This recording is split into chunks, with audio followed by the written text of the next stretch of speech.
Good evening and welcome to 27 Minutes here on WJTS 27. I'm Kurt Gutgsell. Birdseye was hopping last week with their 125th anniversary celebration. Birdseye celebrated big this past weekend. The reason for their celebration?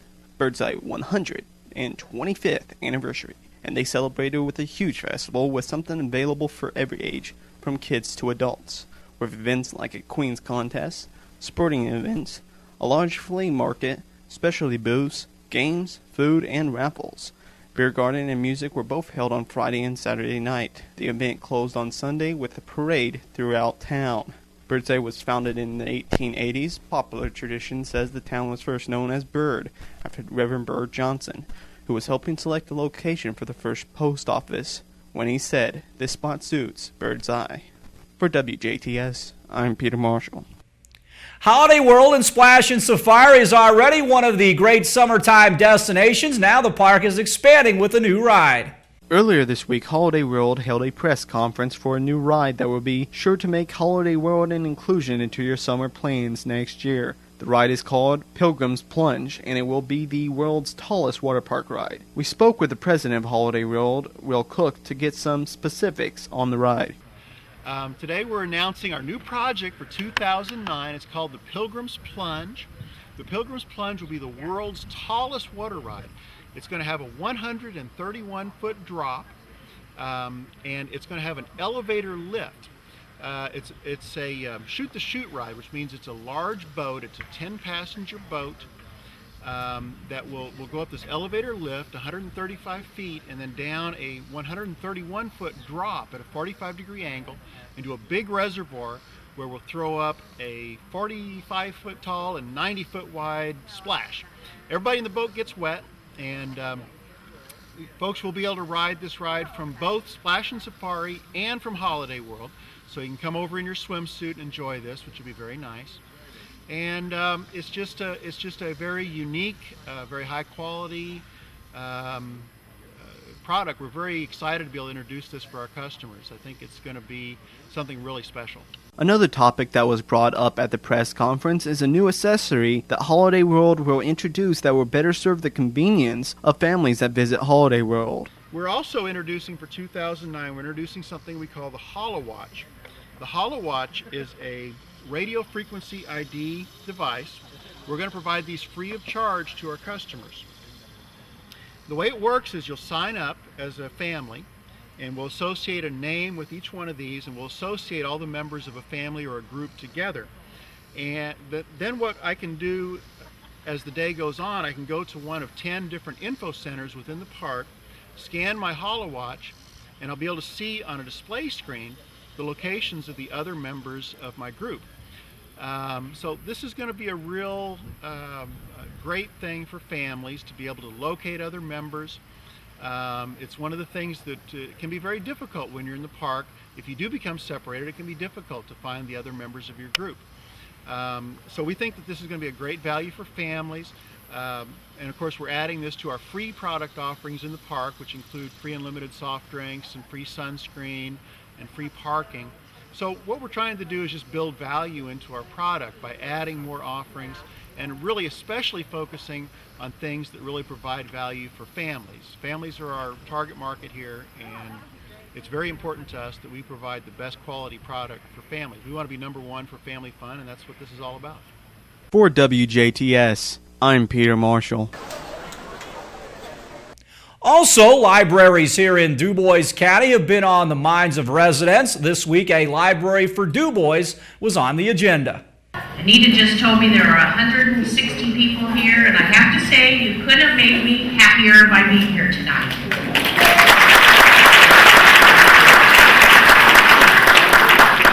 My name is Kathy Treader. Probably most of you don't know me because I live on the other side of the east side of the county in Ferdinand. But I'm the president of the County Contractual Library. And we learned, about a year ago, that there might be some grants and things available to build a library in Dubois. It has been my vision since I got in this board to see a library within every school corporation so that everybody had access to materials, to internet, to everything they could possibly have. And it's kind of a fun thing to have in the community. First, I have to take care of a little business because we had a board meeting last night, and we need to approve the minutes of that because this is an official meeting, so I'm calling it to order. And I would entertain a motion from my board members who are present. I got a motion from Bob Stefanogle and a second from Bob Mister. All in favor, aye? Aye. And anyone opposed? I'm going to start by introducing the board members so you know who your board members are. Two of them you probably know very well. It is Anita Murphy and Tara Rashi. Both are here tonight. And I'm going to ask you guys to stand up and kind of wave when I say your name. Just because. Deb Stanley. She is our treasurer. I know she's here. So there she is. Pat Sager. Bob Pfister. Mary Ellen Backer. Bob Stefanogle. And three members are absent tonight. Kent Taylor, Richard Pearson, and Cheryl Burkham had previous commitments. But we're all committed to seeing if we can't get something going here. We started by having a committee formed to start looking into the process. We are working with Indiana 15 Region Planning Commission. They have been absolutely wonderful. And Nathan will be next up to explain this whole process. The committee formed includes myself and Anita and the supervisory librarian for the contractual and Jasper libraries, Rita Daffett. She's waving up here. Connie Hemsel, Gerald Terwisky, Kathy Callwater, and Anita, myself, Pat Riley. And I'm not sure if she, yeah, there she is. And you all probably know her as the librarian formerly with the Bookmobile, and hopefully in the very near future up here as the supervisory librarian. Anyway, with this stuff out of the way, I would like to introduce Nathan Held from Indiana Region 15 Planning Commission to explain what we're doing.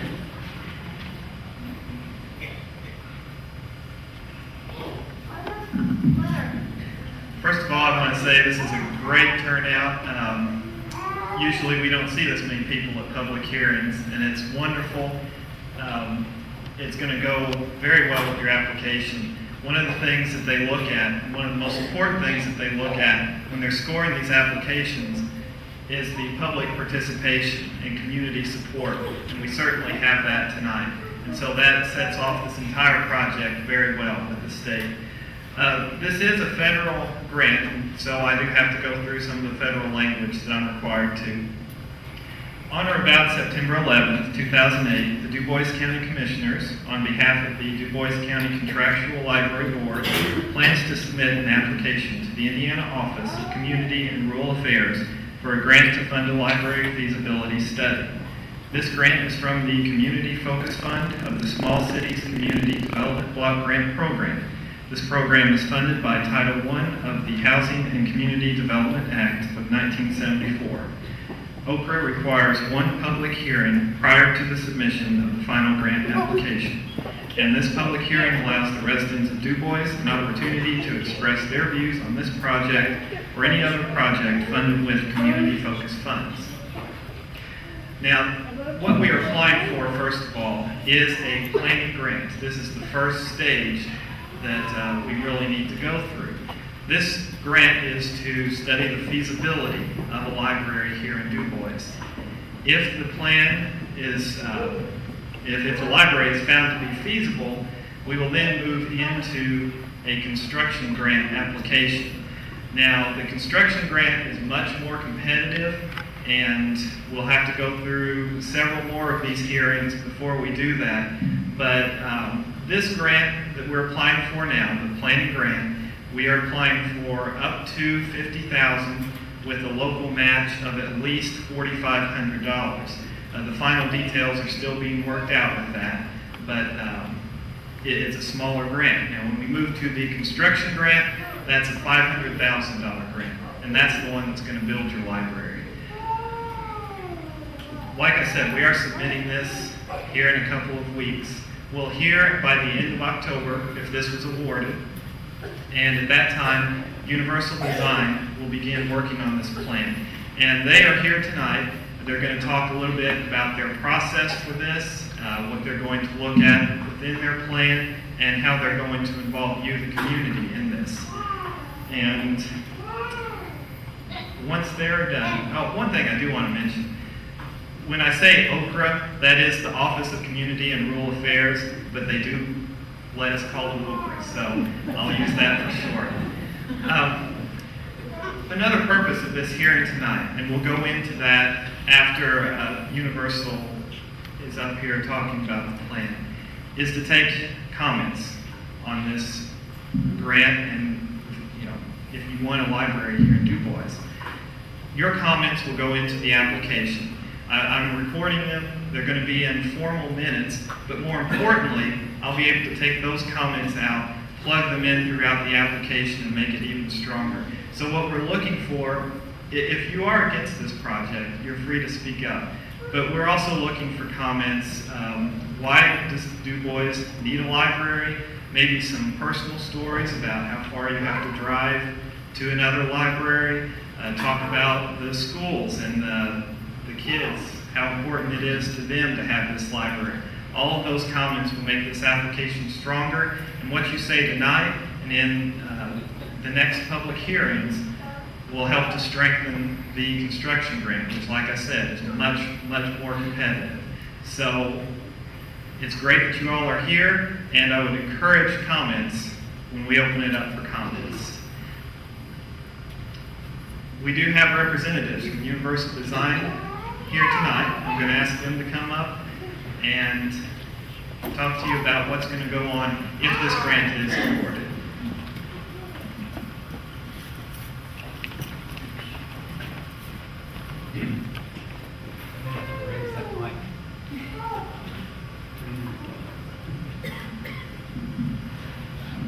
Good evening. My name is Gerald Schaefer. This is Cammie Hubbs, and we are with Universal Design Associates. And you'll probably be seeing a lot of our faces around the community here in the next couple of months, hopefully, if we proceed with the grant. But a couple of things that we'll be doing, and tonight one of them is we're going to be passing out a questionnaire survey, because it's very important to get all your input. We want to know what you want as a community in your library. We're also going to be looking at different sites. So if anybody's got some sites that like up for consideration, by all means, we want you to let us know what those sites might be. So that's kind of be how we start our process. Is we're going to first of all take a look at what sites are available in the community, and we'll analyze all those sites. We'll actually look at the size of the building that could be incorporated on all those particular sites, the utilities, all the things that would go together and make that site feasible or not. After we get several sites together, we'll also sit down with the board and whoever that planning committee will be. We'll take the input from these questionnaires, and I'll explain this a little bit later, and we'll start developing floor plans, incorporating what you as a community see as assets and viable to be part of your library. Then we'll put together some cost estimates, and we'll make a recommendation at the end of the process to you. And we'll probably have a couple more hearings, Kathy, to kind of involve the public, kind of new to the process myself. Cammie, do you have anything? Cammie will be working with me. Cammie does a lot of our interior design, so she'll be kind of incorporating a lot of the interiors into the building and laying out a lot of those spaces too. So we work together as a team, and we're going to hopefully get a very nice facility planned for you here.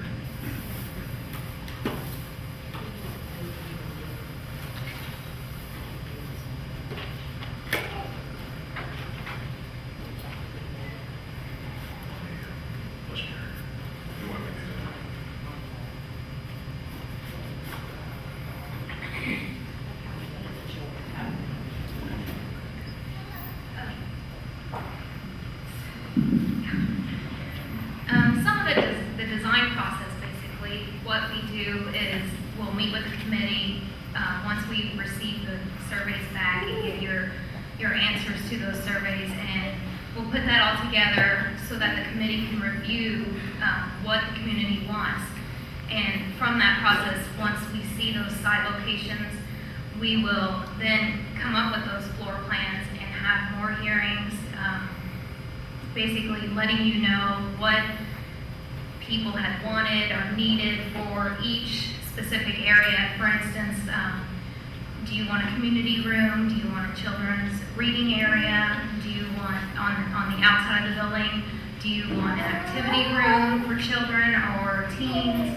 And we'll go through all of that process. Basically, those are some of the questions that you'll see here in the survey.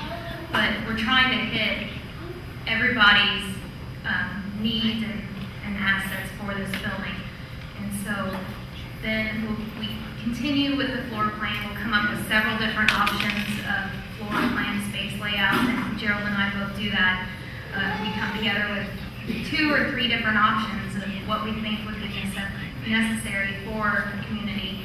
We'll meet with the community or the committee again, review those options and get their input, as well as from the library members, to see what they feel would be necessary to go into the library. From there, it just processes from that point, and it just eventually turns into what we propose as the feasibility study. And then it can go into the construction process from that point. So is that...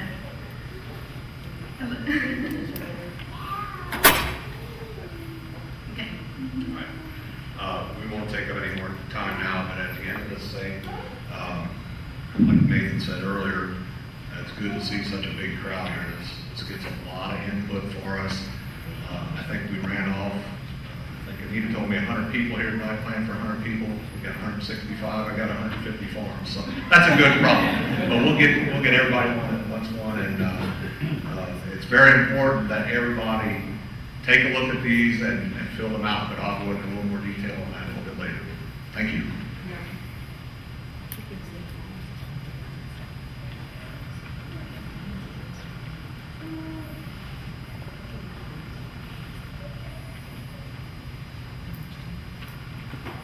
This is the portion of the hearing where we open it up to public comment. And I would ask you again, this is very important. So you're here to support your community. Please don't be shy. If you would like, come up here to the mic so everyone can hear you. If not, you can speak loudly from your seat.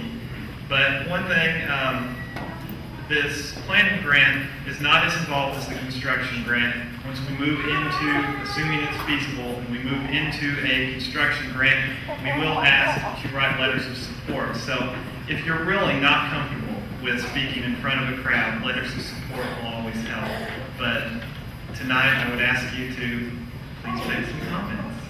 So whoever wants to start. Starting tonight, how long till we get a library? I want it now. Well, assuming we get this grant, we'll hear by the end of October. Universal will be starting on their part of it. I think they said they can go as fast or as slow as we need them to, but I think that assuming this is feasible, we're looking at going in for a construction grant in July of 2008. The final, that's right, not that fast. 2009, and then the final application would be going in that September, and then we'd be hearing, usually it's November of 2009 when they announce that. And then about 18 months after that, if we get that construction grant. I don't know how many people recognize me, but I grew up here. I went through every grade from kindergarten to high school graduation in Dubois. And then I moved away for many, many years, 8 years in the Army and then different states, and moved back to Indiana. But even when I moved back to Indiana, I ended up in bigger cities like Clarksville and for a couple of years. And then when I did move back here, it was in Jasper. Well, this year I had the privilege of getting custody of my daughter again, and I couldn't think of a better place for her to go to school than in Northeast Dubois High School System, which is where I went through. And I've seen the other school systems in Jasper, and they've got the big libraries, which is a big bonus. And it's one of the reasons why I stayed there. That way when my daughter came up for the weekends, she had somewhere to go. Because a lot of times, like a lot of people, my biggest, I work up on the lake, so a lot of my weekend is spent away from the house. So I'm not there to play with the kids and do a lot of those things. And it's nice to know that you got that kind of facility that you know they'll be safe at. You'll know, there's supervision there, and they're not going to get any kind of trouble. And I just think that's really important to get Dubois to that level of a community, and I think it'd be nothing but a good thing. And like some other people said, summertime is one of the biggest advantages to that, because once the schools are down for those 3 months or whatever it is, there's just, that's where you're at. You've got a few isolated programs right now, which are great, but that's limited to those programs. And I think having that library here would really boost that for the whole community. Not even just the kids. And of course, my daughter's in those pre-teen years, so next year she'll be hitting that teenager stage, and then we go from there. So there's a lot of benefits I can see in having a community surrounded by a library and programs that come with it. And I just really would love to see that come here to Dubois, just because, like I said, I grew up here and I graduated from this high school, and it was really great, and I just would like to see it that one step better.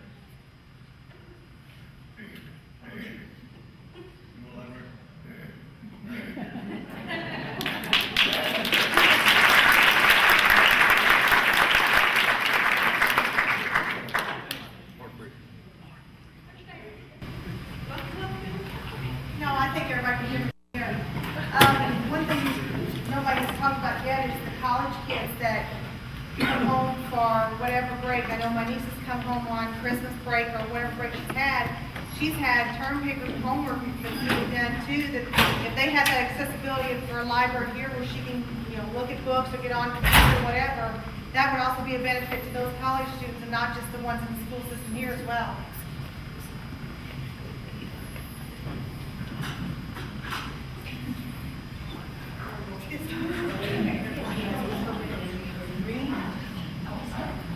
We've talked about our kids, we've talked about the college kids, how about the senior citizens? How handy would it be for them to have a library in their community where they wouldn't have to run into Jasper, especially in the winter time? As you get older, you can't do a lot of things, you can always read, and if you're on fixed income, it doesn't cost, you can get the books, read them, take them back, it doesn't cost you anything. I think it'd be a great idea.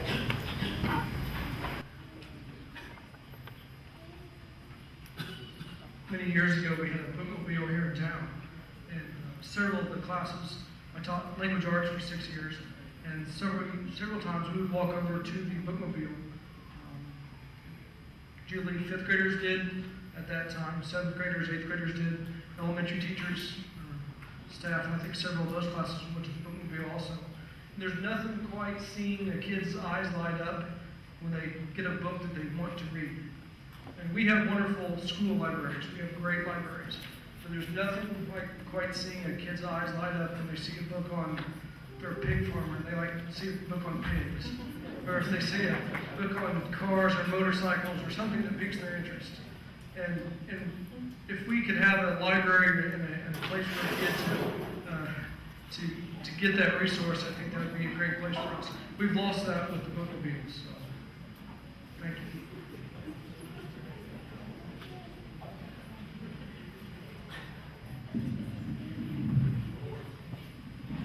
I was gonna ask, I asked if there's gonna be a place where people can watch videos.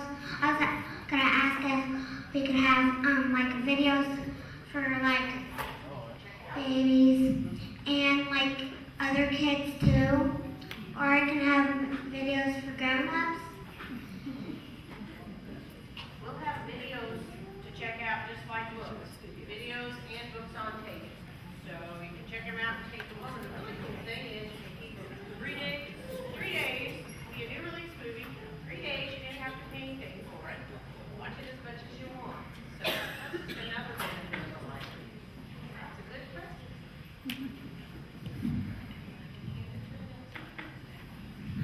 I was thinking for the little kids who don't know where books are, you could set up signs and posters about the Dewey Decimal System.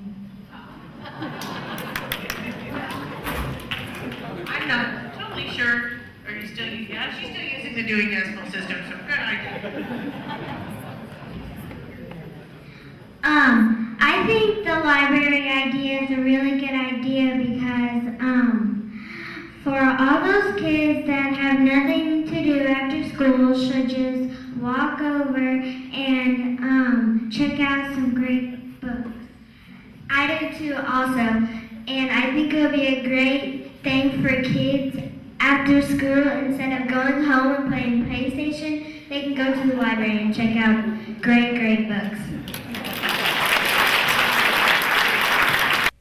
That'll wrap up this edition of 27 Minutes here on WJTS 27. For the entire crew, I'm Kurt Gutgsell. Have a great night.